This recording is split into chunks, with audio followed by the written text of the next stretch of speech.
Malaysia অবস্থানরত বাংলাদেশি বেকার প্রবাসীদের জন্য একটা সুখবর।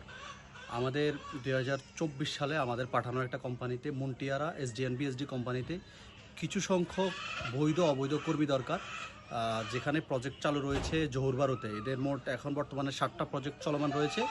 2030 সাল পর্যন্ত কন্ট্রাক্ট। বিশাল কাজের সুযোগ, প্রচুর ওভারটাইমের সুযোগ রয়েছে। বেসিক 1700 রিঙ্গিত, বাকিটা মালয়েশিয়ার শ্রম আইন অনুযায়ী মোটামুটি 3000 রিঙ্গিতের উপরে বেতন আসে। আমাদের অলরেডি কিছু কর্মী ওইখানে কর্মরত আছে। আপনারা যারা যাওয়ার জন্য ইচ্ছুক অথবা যারা অবৈধ আছেন, কাজ পাচ্ছেন না, কনস্ট্রাকশনের কাজ করতে ইচ্ছুক, আমার সাথে যোগাযোগ করেন। আমি আপনাকে আমাদের যে কর্মীরা ওইখানে অলরেডি কাজ করতেছে ওদের নাম্বার দিয়ে দিব, ওদের সাথে যোগাযোগ করে আপনারা কাজ করতে পারবেন। কোনো কাগজপত্রের প্রয়োজন নাই। অবৈধ বৈধ দুই ক্যাটাগরির লোকই চলবে, কোনো সমস্যা নেই। যে কোনো ভিসা হোক, ভিসা না থাকুক, কোনো প্রবলেম নাই। যারাই বেকার আছেন এই সুযোগটা আপনারা নিতে পারেন। আর আপনার পরিচিত যদি কেউ বেকার থাকে তাকে বিষয়টা জানাইতে পারেন। ধন্যবাদ।